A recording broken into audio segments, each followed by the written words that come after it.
30 years after the disappearance of Kristin Smart, authorities in San Luis Obispo, California, have a new search warrant and new hope. Based on what we're looking at, evidence-wise, scientific evidence, that a human remains were there at one time or still there. She walked toward her dorm and stepped into a shadow that lasted 30 years. Kristin Smart disappeared just like that. She was stolen, hidden, and then moved like a shameful secret across the California coast. We thought the 2022 conviction of Paul Flores was the end, but the soil is finally speaking. What investigators just found recently under a quiet suburban lawn in 2026 proves this wasn't just one man's crime. It was a family's decades-long project of coordinated, cold-blooded silence, and the story is way worse than we all thought. The shadow over Arroyo Grande.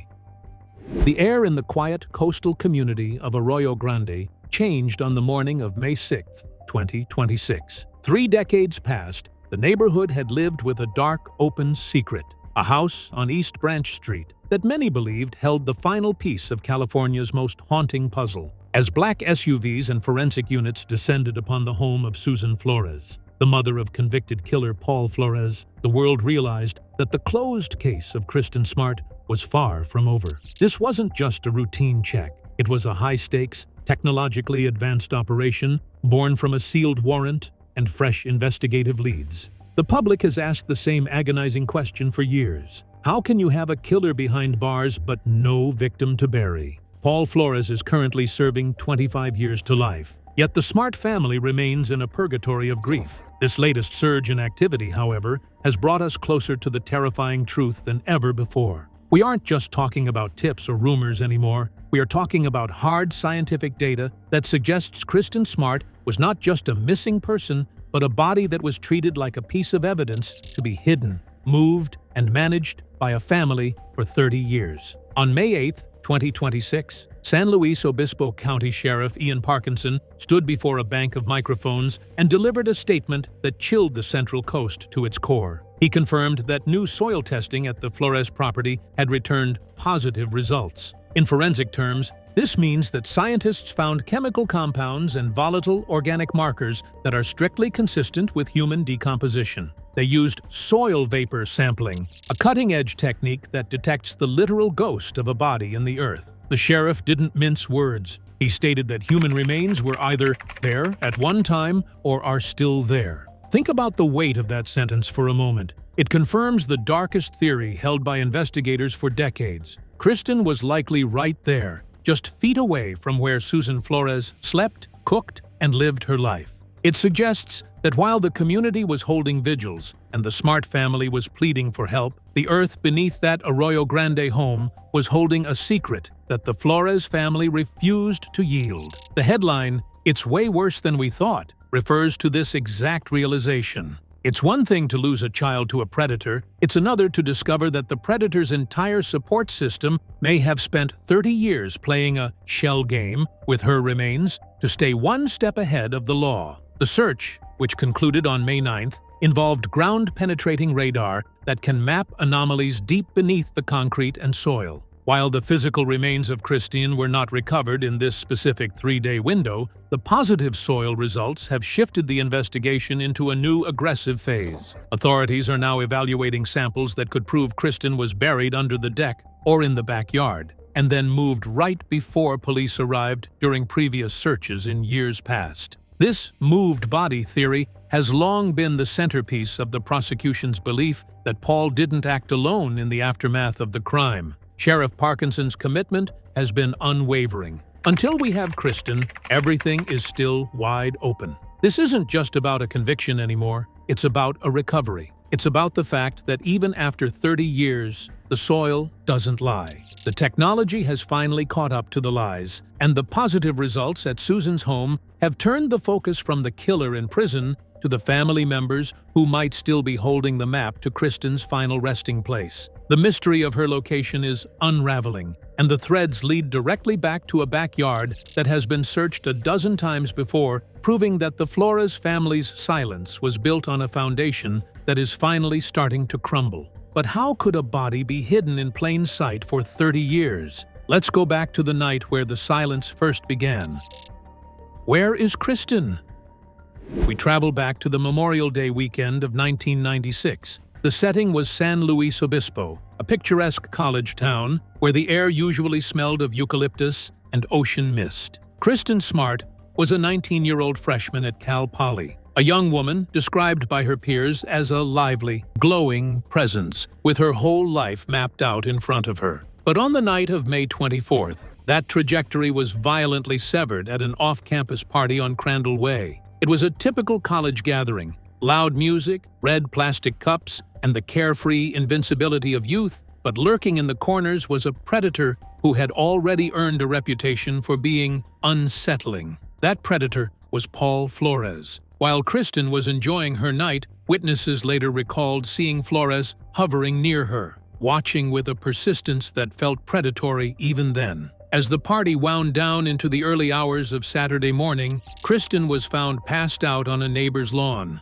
She was vulnerable, incapacitated, and in desperate need of a friend. Two fellow students, Cheryl and Tim, stepped up to help her walk back to her dorm, Muir Hall. It was a short distance, but it was a walk that would change California history forever. Just as they began their trek, Paul Flores emerged from the shadows, offering to help get her home safely. This is the moment the story takes its first chilling turn.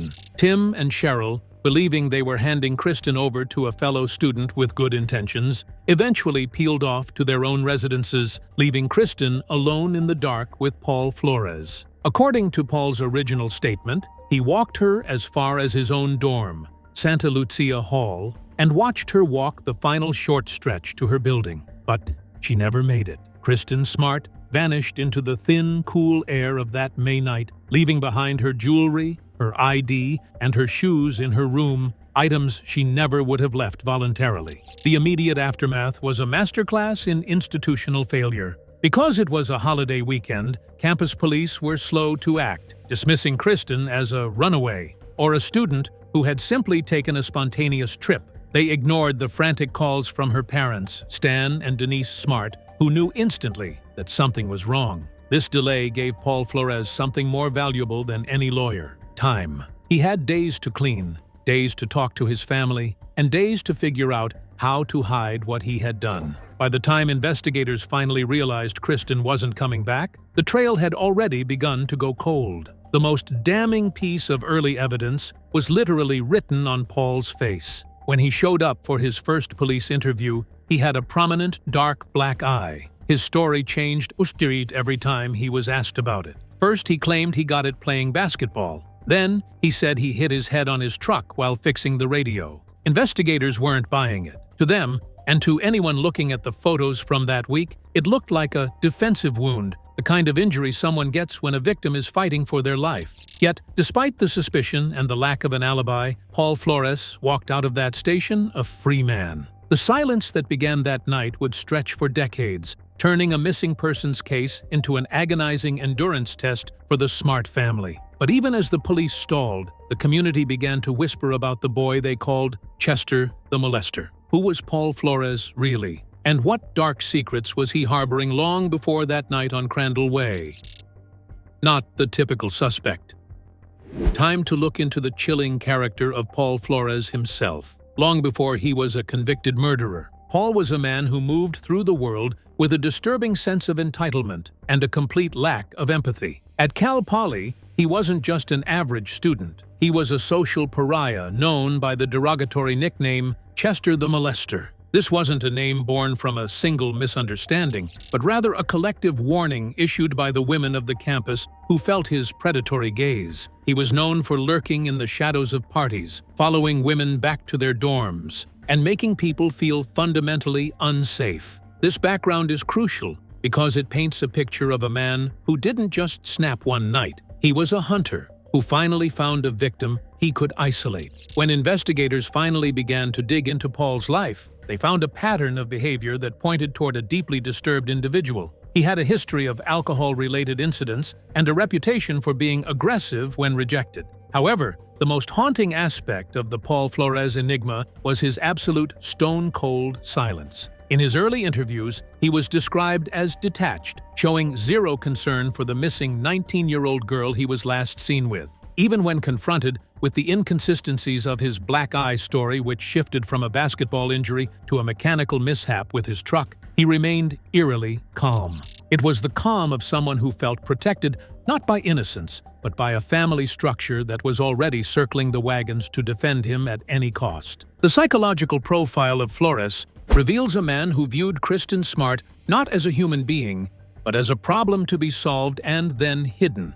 This sociopathic detachment extended into his later life as well. In the decades between the disappearance and his arrest, Paul moved to the Los Angeles area, specifically San Pedro, where he continued to live a life shrouded in darkness. During the 2022 trial, prosecutors brought forward Jane Doe witnesses who testified to being drugged and assaulted by Paul in the years following Kristin's disappearance. These testimonies suggested that far from being haunted by what happened in 1996, Paul had been emboldened by his ability to evade justice. He had spent decades hiding in plain sight, a predator who believed he was untouchable because the primary evidence of his first crime, Kristin's body, was nowhere to be found. The enigma of Paul Flores is inextricably linked to the environment in which he was raised. Investigators often noted that Paul didn't behave like a typical panicked suspect. He behaved like someone who was being coached. Every time the police got close, the Flores family seemed to tighten their grip on the secret. This led to the theory that Paul wasn't just a lone wolf, but the centerpiece of a family-wide conspiracy. The mystery of how a 19-year-old could disappear from a college campus without a trace becomes less of a mystery when you realize the perpetrator had a support system willing to excavate backyards and move remains in the dead of night. The psychological weight of this case rests on that specific brand of evil, the kind that can look a grieving mother in the eye for 30 years and say nothing. Paul Flores didn't just kill Kristin. He stole the dignity of her memory by refusing to give up her location, even after he was safely tucked away in a prison cell. But while the police were struggling to break through the Flores family's wall of silence, an unexpected voice was about to emerge from the darkness, armed with nothing but a microphone and a relentless search for the truth. Your own backyard revolution. For over 20 years, the Kristin Smart case was a stagnant wound in the heart of the Central Coast. Leads had dried up, the media had largely moved on, and Paul Flores was living a quiet, albeit sordid, life in San Pedro. The case was cold, so cold it felt frozen in stone. But in 2019, the trajectory of this tragedy was forever altered by a freelance musician and storyteller named Chris Lambert. Armed with little more than a high-quality microphone and a haunting sense of justice, Lambert launched a podcast titled Your Own Backyard. He didn't know it then, but he was about to do what decades of law enforcement efforts had failed to achieve. He was going to break the Flores family's psychological stranglehold on the community. Lambert's approach was different from the sensationalist true crime tropes we often see today. He was methodical, empathetic, and relentlessly local. By revisiting every witness, re-interviewing neighbors, and meticulously mapping out the timeline of May 1996, he created a digital record that was impossible for the authorities to ignore. The podcast acted as a beacon, drawing out people who had been too afraid to speak in the 90s. Neighbors of the Flores family began to recount strange middle-of-the-night construction projects and the sight of Ruben Flores, Paul's father, moving a cargo van in and out of the property under the cover of darkness. Lambert's work didn't just tell a story, it gathered intelligence, creating a groundswell of public pressure that forced the San Luis Obispo Sheriff's Office to look at the evidence with fresh and perhaps more embarrassed eyes. The Your Own Backyard revolution was a testament to the power of modern independent journalism. As the episodes dropped, the podcast became a global phenomenon, but its most important audience was local. It reached the people who lived on the same streets as Susan and Ruben Flores. It reached the former Cal Poly students who remembered Paul's predatory behavior but hadn't realized its significance at the time. Most importantly, it provided a platform for the Smart family to remind the world that Kristin wasn't just a cold case file. She was a daughter, a sister, and a person whose life had been stolen. The podcast effectively dismantled the wall of apathy that often surrounds decades-old mysteries, making it socially impossible for the investigation to remain dormant. As the listener count climbed into the millions, the legal gears began to turn. The sheriff's office, led by Ian Parkinson, started executing new search warrants, many of which were directly influenced by leads generated or revived by Lambert's investigation.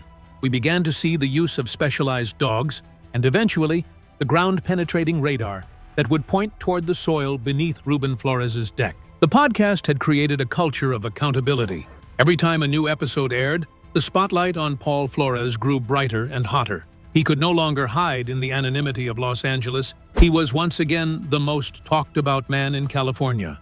Perhaps the most chilling realization from this era was how much information had been hiding in plain sight. Lambert's interviews revealed that multiple people had seen or heard suspicious things in 1996, but they felt the police weren't interested, or they feared retaliation from the Flores family.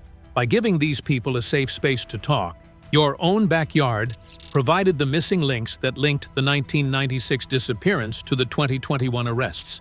It proved that in the digital age, a secret can only stay buried as long as no one is willing to keep digging. The podcast didn't just solve a crime, it paved the way for a courtroom showdown that many believed would never happen. But as the handcuffs finally clicked shut on Paul and Ruben Flores, the world prepared for a trial that would expose the true depths of a family's loyalty to a lie. How do you even begin to prosecute a murder when the most important witness, the body, is still missing? A trial of the decade. In the fall of 2022, the sleepy town of Salinas, California, became the epicenter of a legal storm that had been brewing for 26 years. The trial of Paul and Ruben Flores was not just a criminal proceeding, it was a cultural reckoning. Because of the massive pre-trial publicity, largely driven by the Your Own Backyard podcast, the case was moved out of San Luis Obispo County to ensure a fair hearing. This was a logistical mountain to climb. The court employed a rare and complex dual jury system. One jury to decide the fate of Paul, the accused killer, and another to determine if his father, Ruben, had helped hide the body. It was a high-stakes chess match, played in a room filled with 3 decades of grief and anticipation. The prosecution's challenge was immense. They were attempting to convict a man of murder without a body, a weapon, or a DNA-matched crime scene. To bridge this gap, they relied on a mosaic of evidence. Deputy District Attorney Christopher Pouvrel painted a picture of a calculated predator who had used the cover of a college party to snatch a young woman from her life. The most explosive evidence, however, came from the earth itself. Forensic archaeologists testified about the anomalies found under Ruben Flores's deck in Arroyo Grande. They described soil that had been disturbed in a way consistent with a human-sized grave, and most importantly, they revealed the presence of human blood proteins in that very soil.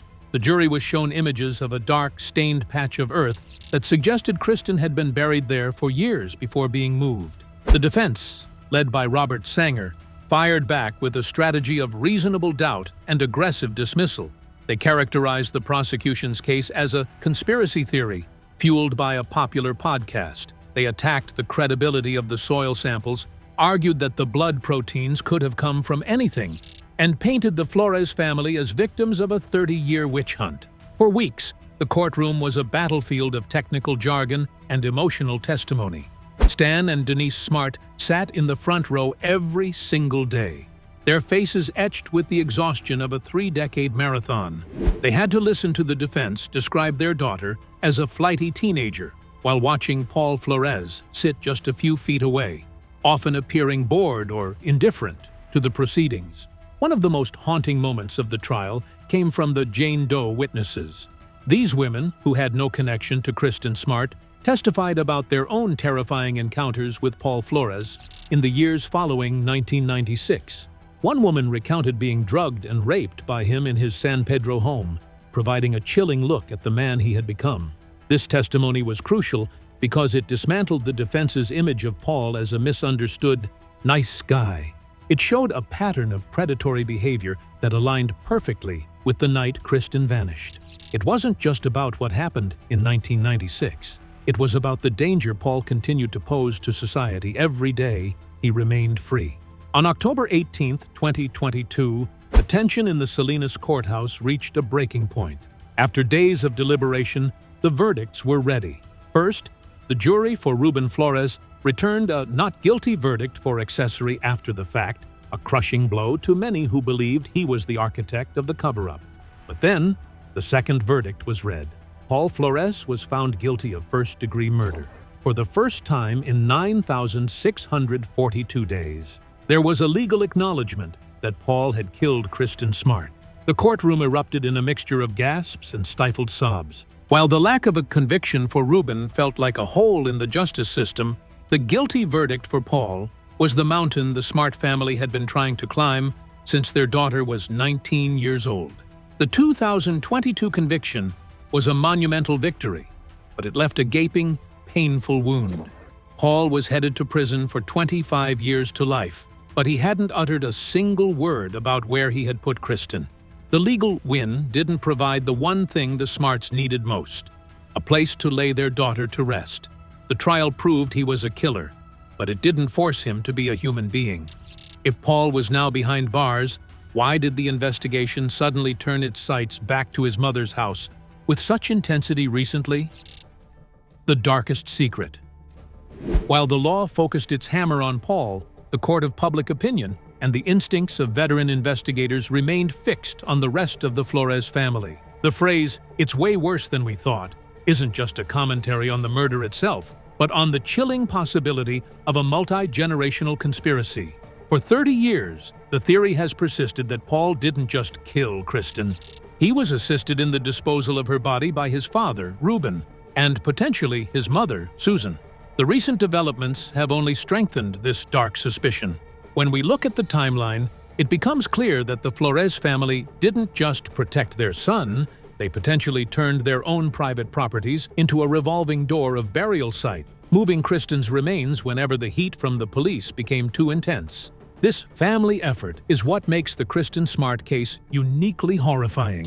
In most murder cases, a family's loyalty stops at the point of witnessing a crime. But in the Flores household, that loyalty allegedly morphed into a decades-long logistical operation. Investigators believe that Kristin was initially buried under the deck of Ruben Flores's home in Arroyo Grande. During the trial, the prosecution presented evidence of biological anomalies in the soil that were roughly the size of a human body. Witnesses recalled seeing Ruben and Susan working in the yard at odd hours, and neighbors reported the suspicious use of a backhoe. Yet, by the time the ground was actually excavated with modern forensic tools, the body was gone. Only the ghost of her presence, the blood proteins, and the disturbed earth remained. The psychological profile of this family dynamic is staggering. Imagine the level of compartmentalization required to host family dinners, celebrate holidays, and live a mundane suburban life while knowing that a 19-year-old girl was buried beneath the floorboards. The 2026 search at Susan Flores's home suggests that the shell game didn't end with Ruben's property. The positive results found earlier this month indicate that Kristin's remains may have been moved to Susan's house at some point, or perhaps parts of her were distributed across different locations to ensure she would never be found in one piece. This isn't just an accessory after the fact, it's a calculated, cold-blooded commitment to ensuring that the Smart family never receives closure. Susan Flores has remained a figure of intense scrutiny. Throughout the decades, she has maintained a stoic, almost defiant silence, occasionally lashing out at the media and the Your Own Backyard podcast for harassing her family. But the 2026 warrant indicates that the police have found a crack in that armor. Whether it was a piece of electronic data, a deathbed confession from an associate, or simply the advancement of soil vapor technology, the focus has shifted. The secret they kept wasn't just Paul's. It was a shared burden that they carried like a grim family heirloom. The worse-than-we-thought aspect is the realization that Kristin was never missing in the traditional sense. She was always within reach, hidden by people who watched her parents cry on the evening news for 30 years. And felt nothing. This conspiracy of silence is the true tragedy of the case. It turned a single act of violence on a college campus into a 30-year psychological war against the Smart family. It suggests that every time the Smarts felt they were getting close to the truth, the Flores family was one step ahead, physically moving the evidence of their son's sin. As the new evidence is analyzed in the lab, we are left to wonder, is this finally the end of the road for the Flores family secrets? Resilience after the darkness. The discovery of positive results for human decomposition on Susan Flores's property is more than just a technical update. It is a profound moral victory. It proves that the Smart family was right all along. For 3 decades, Stan and Denise Smart insisted that their daughter was being held captive by a family's silence, and the 2026 data suggests that Kristin was indeed hidden within the very geography of the Flores' daily lives. The mystery has shifted from a question of who to a devastating confirmation of where, exposing a level of calculated cruelty that most people cannot fathom. Because of this case, California passed the Kristin Smart Campus Safety Act, requiring all public colleges and universities to have formal agreements with local police departments for investigating missing persons and violent crimes. Her disappearance fundamentally changed how we protect students on campus, ensuring that no other family has to endure the institutional gaslighting the Smarts faced in 1996. The case has also become a blueprint for modern justice, showing how a combination of independent journalism, dedicated local law enforcement, and cutting-edge science can eventually pierce even the thickest wall of family secret. As we wait for the final laboratory evaluation of the soil samples, the focus remains on the recovery. Paul Flores may be sitting in a cell at Pleasant Valley State Prison, but the mission isn't over until Kristin is returned to her family. The sheriff's office has made it clear. They are no longer just looking for clues. They are looking for her. The technology used this year, the soil vapor sampling and high-resolution mapping, has narrowed the search to a pinpoint. The shell game played by the Flores family for 30 years is running out of room. The ground beneath them has been mapped, tested, and interrogated, leaving no more places to hide the truth. To the Smart family, Kristin is not a cold case or a podcast subject. She is the 19-year-old girl who loved the ocean and had a dream of traveling the world. Their 30-year walk through the desert of uncertainty is nearing its end.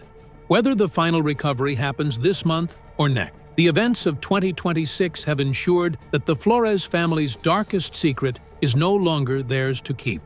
The truth has been unearthed, and it tells a story of a family that tried to bury a crime, only to find that justice, much like the memory of Kristin herself, is a force that eventually breaks through the surface. What do you think of the Kristin Smart story? Leave your thoughts below and subscribe to the channel for more.